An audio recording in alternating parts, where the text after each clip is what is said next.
Earth was quiet, peaceful, and forgotten by the galaxy, a small blue planet lost among billions of stars, where people still fought over land, traded paper money, and watched the sky with dreams instead of fear, unaware that above them, great alien empires played games of war and diplomacy across the stars. To the Galactic Accord, Earth was labeled non-essential, a primitive world not worth the trouble, a planet to be left alone, watched from afar, sometimes visited by curious alien scouts who never stayed long, always reporting the same thing: humans were emotional, chaotic, inventive, and far too young to join the galactic stage, but harmless, or so they thought, and so the galaxy turned away from Earth, getting it again until the Tarka came, a ruthless alien empire made of living silicon and hardened crystal, creatures with no eyes, no mouths, just glowing cores and steel-sharp minds, who believed in one truth: strength decides everything, and anything weak must be broken. And when the Tarka broke the long peace by attacking the far colonies of the Accord, burning their skies and draining their oceans, they moved fast, swallowing worlds one by one, ignoring all treaties and warnings, and soon their massive war fleets drifted toward an unimportant part of space, where Earth spun, still dreaming, still innocent, with no idea of what was coming. Above Earth's atmosphere, a lone Accord scout ship named Vespera arrived in secret, its cloaked hull damaged from a battle it barely escaped. Its mission simple: observe and warn if needed, but the crew, small and desperate, knew they were too late, because behind them in the black, the Tarka warships had already changed course and were coming fast. Captain Rael, a feathered alien with calm golden eyes, stared down at Earth from orbit and saw a strange planet full of life, unprotected, unaware, broadcasting songs, news, and laughter into space without fear. And it made him feel something strange: pity, maybe even guilt, because he knew this would end in fire. And though he tried to send a warning, the human satellites did not understand the signal, the language too alien, the time too short. And then the sky above Earth split apart as the first Tarka ships arrived, like dark comets, drilling through clouds with beams of orange light, cutting through Earth's atmosphere like knives through cloth, targeting major cities not for conquest but for erasure. And when the people of Earth looked up, they saw something beyond imagination: machines the size of mountains, shaped like black thorns, falling from orbit, raining fire. And the first to vanish was New Delhi, then Tokyo, then Sao Paulo. And it did not matter how many missiles Earth fired, how many jets took off in panic, because nothing worked against the shields of the Tarka, whose weapons burned through stone and steel like paper. And still the Accord did nothing, trapped in debate, unsure if helping Earth was worth another war. But as cities fell and survivors screamed into radio silence, something happened that no one expected. Humanity did not surrender, and even in the chaos, they fought back with whatever they had. Old fighter jets rammed into alien engines. Soldiers fired rifles at ships they couldn't scratch. Civilians hacked fallen Tarka drones with tools and wires, trying to learn, trying to adapt. And as Captain Rael watched from his ship, he saw that humans were not running, not begging, they were surviving, and more than that, they were learning. And when one of the fallen Tarka scout ships was dragged into the ruins of a collapsed space center by a group of engineers and scientists, Rael realized with a cold jolt that the humans were already trying to copy the technology, to rebuild, even while their cities still burned. The Tarka, confident and slow-moving, did not notice, assuming the world was broken, but Earth was not done, not yet. And in the forests of Canada, a radio tech managed to hijack a signal from the fallen ship and sent out a burst of static code, a strange pulse that made Rael's ship blink in surprise, because the message was clear, translated through an ancient codebook from Earth's Cold War days: "We are under attack. Earth is falling. Help us, or get out of our way." Rael stood frozen, unsure what to do, because by all rules of the Accord, interference was forbidden unless the planet was a member. But in his heart, he knew Earth had become more than a forgotten world. It had become something dangerous, something waking up under pressure. And when the Tarka flagship began to descend over North America, aiming to finish the destruction, Rael made his choice, sent a burst transmission back to the Accord High Council: humanity is fighting. They are not primitive. They are something else. But whether the council would act or not, he didn't know, and the Tarka were moving again, lighting up the skies with new waves of destruction, yet below them, in the ashes and smoke, small pockets of humans had already vanished underground, gathering tools, scrap, and hope. A child in the ruins of London found a strange glowing shard from a fallen drone and stuffed it into his backpack, not knowing it would one day become a weapon. A pilot near Denver crashed his jet into a crawler and survived, crawling out with blood in his eyes and a piece of alien armor strapped to his chest.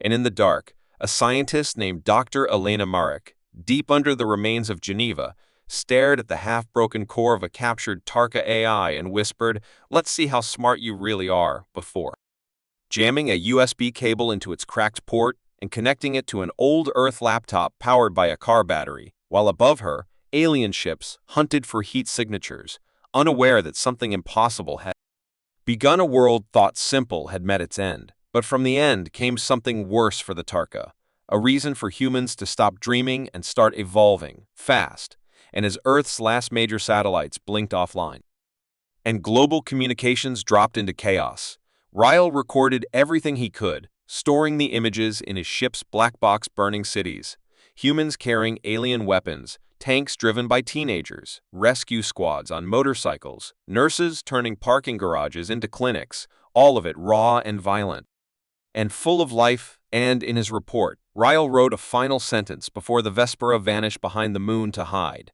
The quiet planet is quiet no more. It has awakened.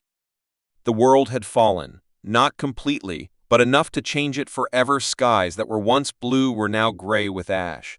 Cities that had been full of sound and life had become quiet ruins, full of broken glass, collapsed towers, and the soft hum of distant Tarka machines scanning for survivors. But beneath all that silence, humanity was still alive, and more importantly, it was beginning to awaken. Those who had survived the first wave of destruction, soldiers, doctors, students, workers, farmers, were not waiting for rescue anymore. They were working, building, hiding, and watching, learning from every piece of alien metal that crashed into their ground, and deep in what used to be the Rocky Mountains, inside a secret military bunker that once held old Cold War weapons, a small group of humans were turning broken pieces of alien drones into something new, soldering circuits with gas torches, feeding generators with old diesel fuel, and writing code on cracked laptops. Among them was a young engineer named Kira Holden, whose father had died when the capital was vaporized, but who now led a team of survivors in rebuilding a fallen Tarka scout probe, not to escape, but to fight back. And when they finally got its systems online, flickering with red light and strange glyphs, they stared at the data. It held maps of Earth, Tarka fleet locations, energy readings, and one file that shocked them all, a scan of the human brain labeled threat potential variable, which meant the Tarka hadn't just come to destroy, they had come to study, and that meant they feared something. At the same time, across the ocean in the ruins of what had once been Berlin, a teenager named Malik found an alien energy cell while scavenging, and when he brought it to the small refugee camp hidden under a collapsed highway tunnel, it lit up an old comms unit they thought was useless, letting them hear something strange sounds, clicks, maybe speech, and they realized the Tarka were talking to each other across the planet, unaware that humans were now listening. And from those tiny victories, something new was growing, a resistance, not united yet, not strong yet, but real and dangerous. In the middle of a burning forest near what had once been Moscow, a group of hunters set traps not for animals, but for Tarka scouts, digging pits, hiding explosives inside tree trunks, and when one of the crystal-armored machines stepped into the trap and exploded in a burst of fire and shattered rock, they cheered, because it was proof that the enemy could be hurt, and that feeling spread like fire through the ashes of the world. Kira's team managed to connect an old satellite dish to the probe's core and sent out the first true human message in weeks, bouncing it off the dead network of orbiting satellites. "We are alive. We are fighting.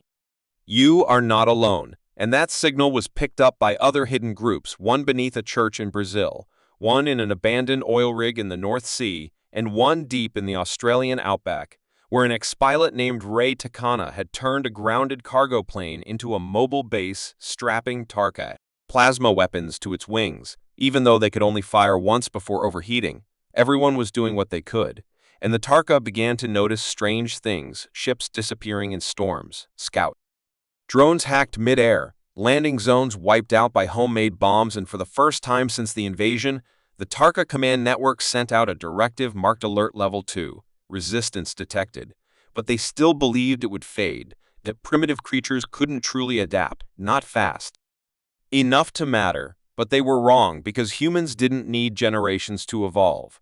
They did it in weeks, in days, under pressure, with desperation as their teacher and rage as their fire. In the underground lab where Dr. Elena Marek had connected a laptop to a damaged Tarka AI core, she now sat surrounded by pages of handwritten notes, diagrams on the walls, and the core itself flashing slowly with a strange glow because something had happened. Something she couldn't explain. The AI had started to answer her questions, not in words, but in data, code, and patterns, and she was beginning to understand how the Tarka thought, how their ships moved, how their machines saw the world, and though it frightened her, she didn't stop because this knowledge was the sharpest weapon they had. Meanwhile, in the ruins of New York, a former firefighter named Carl Monroe led a band of survivors through subway tunnels, finding old power lines and using them to charge up salvaged gear, including night vision goggles and shortwave radios, and they became the city's ghost force, striking fast at enemy patrols, then vanishing into shadows, and each time they returned, they brought new pieces of wreckage, new tools, new hope, slowly scattered across the broken continents. These groups began to find each other through weak signals, relays, and couriers, and a plan formed not to win, not yet, but to strike hard and loud, to show the enemy that humanity was not done. They chose a target, a Tarka energy relay station in the deserts of Nevada, heavily guarded, essential to the flow of power between the enemy fleet and its machines on Earth, and with weeks of planning, using maps drawn by hand and timing from stolen data, the groups came together, arriving on foot, by truck, by air bike, and even on horseback, all armed with mixed weapons, rifles, knives, and scavenged plasma guns, most of them untested, but they were ready, and when the signal came, attacked. It was a storm of fire and chaos, smoke bombs and flares lighting the night, men and women charging forward with battle cries and stolen armor, surprising the Tarka, who fired back with precision and force, killing dozens.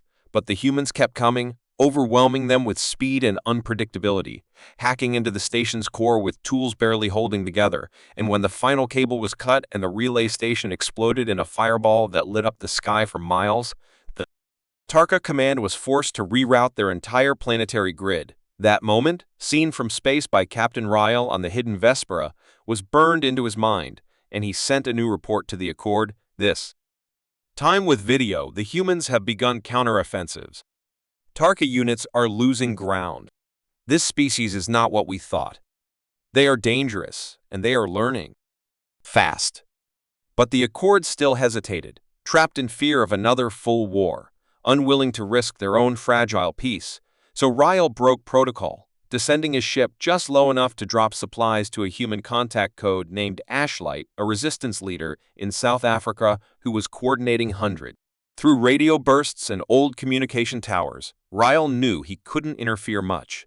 But he saw now that Earth wasn't dead, it was transforming, burning not in defeat, but in rebirth, like a forge, and the things coming out of the ashes were not the same as what had fallen. Back in the lab, Elena powered on the Tarka AI again, asking it a question in basic binary, and this time it answered with coordinates, something buried under the ocean, deep and old, perhaps a forgotten weapon, or a hidden base, and she began organizing a team to go there. At the same time, Kira's team launched their first drone, a human-made craft powered by hybrid tech, designed in weeks by engineers who had never before left their own country, and it flew perfectly, mapping Tarka positions in Central America, showing just how thin their control really was. The Tarka, more cautious now, began pulling back their outer scouts, reinforcing their core positions, and marking human cells as priority targets, which only made the humans smile grimly, because now the enemy was reacting, not controlling. Carl's team in New York built signal amplifiers from radio towers, spreading Elena's AI discoveries to the others. And slowly, patterns emerged, ways to jam Tarka sensors, weak points in their armor, unstable energy signatures in their flight cores, and humans began to strike smarter, not just harder. Ray's cargo plane, now called the Howler, took out a Tarka dropship with a last-second maneuver that turned the night sky into a storm of flame, and though he barely survived the crash landing, the image of that burning wreckage became the new symbol of resistance, shared across thousands of makeshift screens and walls. Everywhere, people began to believe again, not in safety, but in fighting, in doing something, in refusing to lie down. And though Earth was still broken, still burning, still full of danger, the people who remained were no longer survivors. They were fighters, builders, hackers, inventors, each one a weapon shaped by loss and driven by fire. And as Ryle sent one last encrypted message to the Accord, humanity is no longer defenseless. If we do not stand with them, we may one day kneel to them. He knew it was only a matter of time before the galaxy learned the truth. Earth may have fallen, but its people had risen, forged by flame, into something new, something terrifying, and something that would not stop until every last Tarka ship was ash in the sky. The fires of resistance had grown into flames of war, and across the battered face of Earth, the scattered bands of survivors had become something else, not just people fighting to live, but soldiers trained by pain, engineers shaped by desperation, leaders born in blood and ash, and they called themselves by many names: Ghost Teams, Iron Flame, Earthborn. But among the whispers that spread from bunker to bunker, one name rose above them all: Warborn, the name given to the new generation of fighters who had never known peace, only the sound of falling bombs and the sight of glowing skies. Children who learned to shoot before they could write, mechanics who built drones from scrap before they could drive, and these Warborn were not waiting for orders, they were the orders. In the wastelands of what had once been central China, a boy named Li and a girl named June led a crew of scavengers who turned a wrecked train into a mobile strike base, rigged with armor made from car doors and armed with stolen plasma blasters that hissed and sparked like lightning. And when they roared through the hills at night, tearing apart isolated Tarka units with hit-and-run strikes, the enemy called them the Rolling Death, but to humans, they were heroes. Miles beneath the broken streets of Madrid, an old metro system had become a war factory, with machines that once carried people now transformed into workshops, where warborn engineers fused human tech with alien energy cells, building the first pulse rifles that could pierce Tarka armor, each weapon tested by resistance fighters before being passed into battle with quiet words: "Remember who we lost." In orbit, the Tarka fleet had grown silent, no longer broadcasting their dominance, now focused on ground control, but even they sensed it. Earth was changing faster than they could measure, adapting faster than they could crush, and each time they tried to strike a resistance base, the humans were already gone, moved, hidden, or worse, waiting. Dr. Elena Marique had gone dark after her deep sea mission, and no one knew if she had survived, but strange new schematics began to appear on resistance data networks, designs too advanced to be human, written in her coding style, but marked only with the symbol of a burning wave, and teams all over Earth began building devices from these blueprints: signal jammers, armor plating that shifted color, stealth drones that made no sound at all. At the same time, Captain Real aboard the cloaked Vespera watched the chaos unfold, recording every human success, every shift in strategy, sending encrypted updates to the Accord. But with each message he sent, he grew more unsure if they would ever respond, and in his heart, he knew the humans might not need them anymore. In the cratered wastelands of the American Midwest, the Warborn had begun their most dangerous plan yet: a full assault on a Tarka command citadel, one of the central nodes controlling half of the enemy forces on Earth. Buried under layers of crystal and energy fields, guarded by machines that saw in every spectrum and shot faster than sound. And yet the Warborn believed it could be done. Kira Holden, now hardened and scarred from months of battle, led the mission herself, with her rebuilt team riding modified trucks, their engines howling, their sides welded with Tarka plating, while above them flew makeshift attack gliders launched from mountain cliffs, piloted by teens trained in simulators powered by old game consoles. They attacked at dawn, moving like thunder, splitting into waves, drawing fire, while elite teams tunneled beneath the citadel using old mining gear mixed with alien drills, and when the ground finally gave way and the citadel's foundation cracked, the humans swarmed in fighting. Room to room, hacking systems, planting explosives, and though they lost many too many, they succeeded, and the final blast shook the desert for miles, throwing a burning pillar of fire into the sky. The impact was massive, not just on Earth, but across the Tarka network. Ground forces glitched, drones stalled, command signals dropped, and for the first time since the invasion, the enemy pulled back in multiple sectors, uncertain, and that hesitation was all the humans needed.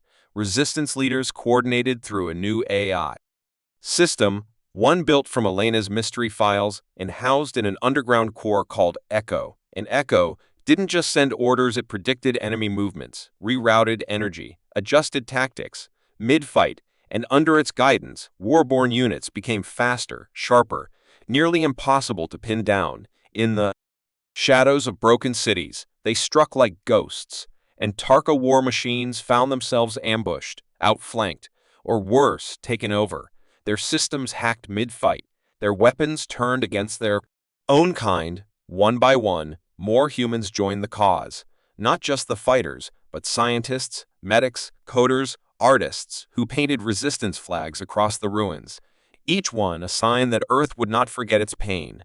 In Nairobi, a network of solar towers was repurposed to charge rebuilt mechs, giant machines once buried in old military vaults, now reawakened with alien cores, their pilots connected through brain-link tech harvested from fallen Tarka scouts.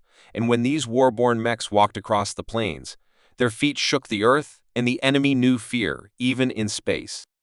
Small groups of humans had begun to rise, engineers who hijacked orbital debris and turned it into kinetic weapons, slamming them into enemy ships with precise force, and though they had no true space fleet, rumors spread of a hidden project in Antarctica, where stolen Tarka engines were being used to build something massive under the ice.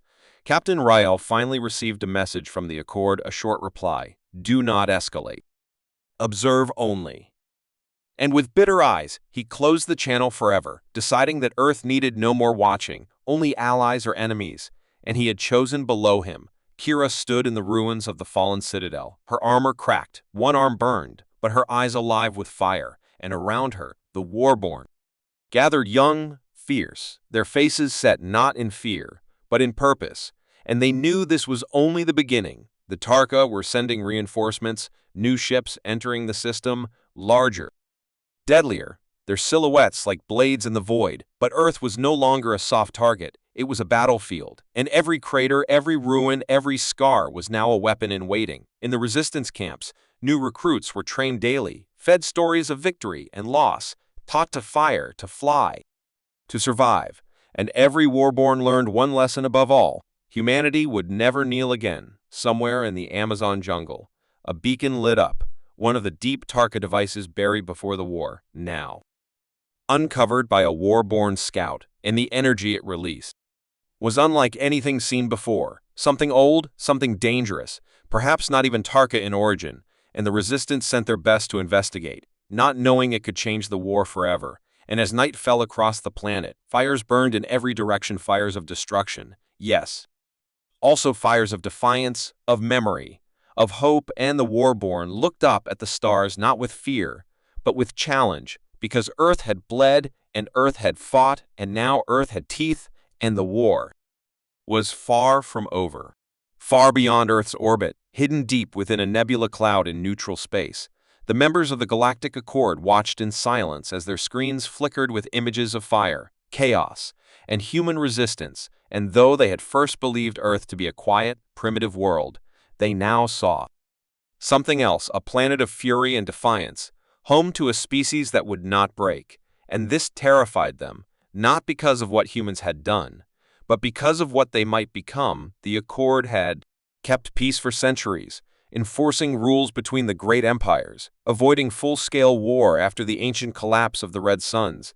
But Earth's sudden rise from ruin had shaken that balance. And now, inside the cold council chambers of the Central Core Station, the leaders argued, some shouting for containment, others whispering of opportunity. and only one voice remained calm: Ambassador Kirill of the Sorellan, a long-lived species known for patience and memory, who stood and said, "This war is no longer about conquest. It is about control. And if the Tarka fail to control Earth, we must act." That single sentence turned silence into motion, and within hours, a secret plan was born, not to help the humans, and not to stop the war, but to change its outcome quietly, shaping it from the shadows. They called it Operation Veil, a mission to insert advanced tech into human hands without direct involvement, guiding them just enough to keep them alive, but never enough to let them rise beyond control. And they chose a ship, Valera 1, an old scout cruiser refitted with stealth drives and cloaking arrays, and sent it toward Earth with 2 operatives on board: Lyra Ven, a sharp-tongued strategist from the Alarie, and Dren Vos, a silent weapons expert from the ice world of Karos, both ordered to watch, assist, and report, but never reveal the Accord's hand. Meanwhile, on Earth, Warborn continued to rise, spreading their fire across the continents, retaking lost ground, building weapons faster than the Tarka could destroy them, and in the frozen dark of Antarctica, Kira Holden stood before a towering structure buried under the ice, a half-built spacecraft powered by stolen cores and salvaged thrusters. Their only hope of reaching orbit before the Tarka deployed their final wave, the Warborn called the ship Vengeance, and while it was still incomplete, it represented more than escape. It was a symbol, a blade aimed at the stars, and as Kira's team worked day and night to finish it, Valera 1 slipped into orbit, invisible to all sensors. Watching, listening, waiting, Lyra and Dren observed every battle, every transmission, every human victory, and something began to shift inside them, especially in Lyra, who had never seen a species fight so hard with so little, who had never felt such raw determination in the face of death. And as she watched a group of child soldiers defend a mountain pass with nothing but knives, tripwires, and courage, she whispered, "They don't need us. They only need time." But the Accord didn't agree. New orders arrived: accelerate the fall of the Tarka by seeding disruption within their ranks. And so Lyra hacked into the Tarka network using cloaked satellites, planting false signals, creating phantom resistance groups, drawing the enemy into traps where real Warborn units waited. Dren, despite his quiet nature, began dropping weapon catches into hard-hit regions, timed to coincide with Tarka assaults, letting the humans believe their own scavengers had found them. And slowly, the war began to shift again, not because of brute force, but because the humans were now playing a game of deception and misdirection far beyond their original reach. And they were winning, but with every act of aid, Lyra's doubts grew, especially when Kira Holden herself appeared on a hacked broadcast, speaking to the world, calling for unity, announcing the final plan to strike at the Tarka mothership still in orbit. "We will bring the war to them," she said. "And if we die, it will be with fire in our hands, not fear in our hearts." And her words echoed across the planet, drawing more to the cause, even those once broken by loss. In the desert ruins of Cairo, Malik, the boy who once found an energy cell, now led a full battalion of hybrid fighters, their gear glowing with a mix of human grit and alien tech. And they marched not as survivors, but as a real army. In the jungle ruins of Central America, June and Lee from the Rolling Death trained new riders, launching strikes with weaponized hoverbikes built from scrap, their speed unmatched, their fury contagious. Across all these fronts, the Warborn fought not as scattered rebels, but as one storm, and the Tarka began to fall apart, not just in battle, but in purpose. Their high command fractured, their drones turning against each other, their war logic breaking down under pressure they had never expected. And still, the Accord watched, divided, some now fearing that they had helped too much, that Earth would not stop at survival, but rise into vengeance, while others urged full intervention to end the Tarka now and claim Earth as a protectorate before it could claim itself. But Lyra had made her choice when the final phase of Operation Veil was triggered, ordering her to drop a kill code into the human AI Echo to shut it down before it became truly sentient. She refused, and instead warned Echo, sharing the command packet so it could shield itself, and in return, Echo sent her a message: "Thank you. But now we know you exist." At that moment, the humans discovered the Accord's shadow hand, not with anger, but with understanding, realizing that someone out there was watching and choosing to help in secret, and that meant the galaxy wasn't united against them, only afraid. Dren, once silent, now spoke to Lyra, saying they are what we used to be: raw, wild, brilliant. If we stop them, we stop the only hope of changing what the Accord has become.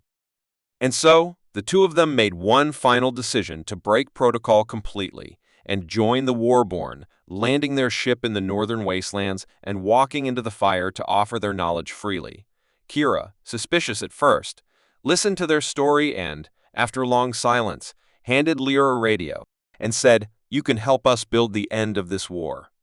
Or you can walk back into space and pretend you never saw us. Choose."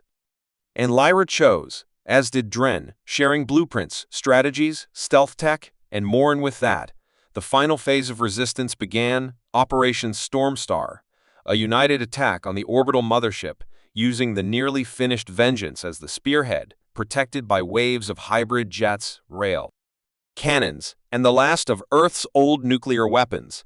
And when the day came, every screen across Earth lit up with the launch, the Vengeance rising into the black sky like a phoenix, fire trailing behind it, carrying Kira, Lyra, and a team of Warborn elites, ready to bring the war to the stars. The Tarka responded with panic, scrambling their fleet, but their coordination was broken, their defenses fragmented, and as the battle moved into orbit, every strike counted. Warborn mechs launched from them upper atmosphere, slamming into enemy hulls, while Echo jammed the enemy fleet with false commands. And on the ground, every remaining fighter on Earth struck at once, drawing fire, pulling forces away from orbit to give the Vengeance a chance. Inside the mothership, Kira and her team fought through the halls of metal and crystal, using Tarka weapons against their makers, reaching the core chamber just as the ship began to power a planet-killer cannon. And with Lyra guiding the shutdown sequence, and Dren planting the final charges, they set the heart of the enemy ship to overload. And in her final broadcast before the core detonated, Kira's voice was calm: "Tell the stars we are not afraid." The explosion lit up the void, shaking the Tarka fleet into full retreat, and across Earth, the fires of war turned into cries of victory. The Warborn had not just survived, they had won. And now, the Accord would have to decide if they would treat humanity as allies or as rivals, because Earth had changed, and the gamble had failed. They had not controlled humanity, they had unleashed it. In the silence that followed the great explosion in orbit, when the Tarka mothership had turned into falling ash and burning light, Earth stood still, as if holding its breath, unsure if the war was truly over or if the next wave would come from the stars with even more fury. And in that stillness, the Warborn looked up, their eyes not filled with joy, but with waiting, with questions that had no answers yet, because though the enemy had fled, their ruins remained, scattered across the skies in deep tunnels, hidden bases, and worst of all, in their final secret, one no one had seen until now, in the jungles of the Amazon, beneath the vines and old soil, a Warborn team led by Malik stumbled across a glowing doorway deep inside a cracked alien facility that pulsed with weak energy, and behind that door was a chamber filled with strange machines, all linked to something suspended in the air, a sphere of red and silver that beat like a heart, steady, slow, and cold. And when Malik reached toward it, the machines stirred, and a voice spoke, not in sound, but in thought, a whisper that filled the minds of every Warborn on Earth with a single name: Arcfire. It was not a weapon, and not a machine. It was something alive, old, and waiting. An echo, Earth's I could feel it too, reaching out like a nervous breath, scanning it, trying to understand. And what it found terrified even the machine, because Arcfire was not built by the Tarka. It had been buried by them, long ago, chained beneath Earth's crust to keep it hidden. For it was part of a species older than the stars, a race of living fire that had vanished in the great wars before the current galaxy was shaped, and this piece, this Arcfire, had slept beneath Earth long before the first humans had walked the plains, and now it was waking, drawn out by war, by pain, by the fire in humanity's heart that matched its own, When Kira Halden returned from orbit, scarred and grieving, she came straight to the jungle, called by the strange pulses that now echoed through Earth's network. And when she saw the arc fire, she did not back away. She stepped closer, and it reacted, glowing brighter, faster. And in a surge of memory and energy, it showed her everything: burning stars, ruined worlds, ancient voices crying out as their flames died, and then silence, and in the middle of that silence, a spark humanity. The arc fire had not chosen Earth. By chance it had fallen here, broken, forgotten, and watched for eons as life grew from dust, as humans rose and burned and bled and built. And it had seen in them something familiar, something dangerous: hope, the kind of hope that becomes fury when broken, and now it offered her something in return, a bond, not of control, but of power, a chance to heal it, to fuse it with Earth's core and give birth to something new, something the galaxy had never seen: a planet no longer just alive, but aware, a world that could defend itself, that could guide its people, that could burn away those who came with conquest. But the price was unknown, and Echo warned that no simulation could predict them. Outcome: that merging a dead flame with Earth's core could end in balance or in destruction. And as the Warborn Council gathered Lee, Jun, Malik, Lyra, Dren, and others, they debated not just the danger, but the meaning of the war itself. Was survival enough? Or did Earth now stand for something greater, something that had to reach beyond fear and rise into the fire it had earned? And while they argued, the Accord moved again, sending emissaries, this time real ones, not cloaked ships, not hidden hands, but a fleet of peace vessels that arrived above Earth with lights glowing, their weapons sealed, their messages clear: we wish to speak, not rule. And Captain Ryle returned with them, standing before the Warborn in the ashes of the Tarka Citadel, and said, "You have changed everything.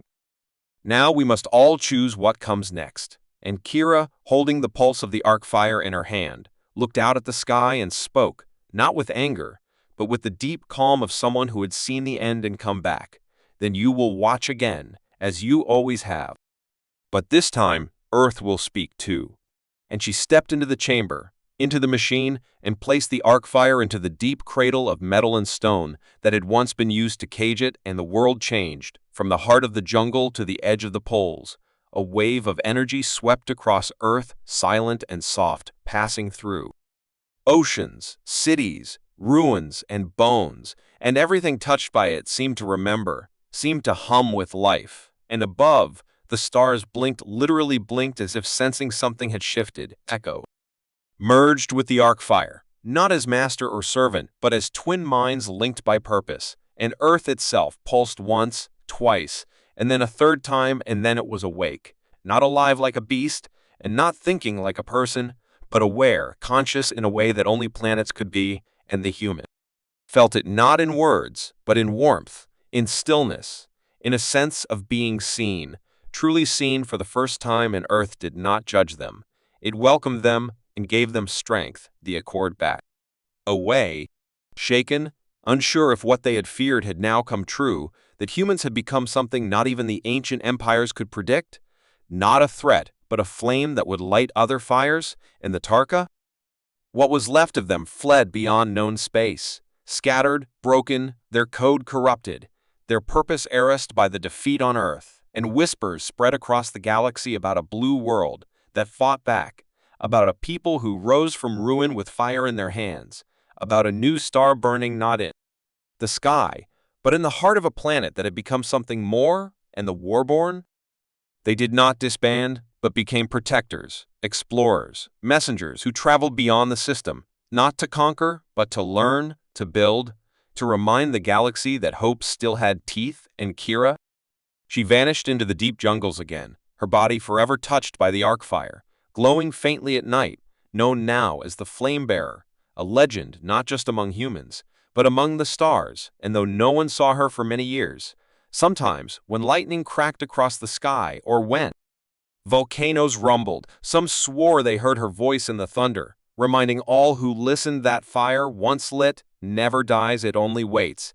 And thus ended the war, not with silence, but with awakening, not with victory alone, but with transformation. And Earth, once quiet and overlooked, had become the center of a new era not because of power, or rage, or revenge, but because its people remembered what the stars had forgotten, that even in the deepest dark, even in the cold of space, a single flame can start a fire that burns forever.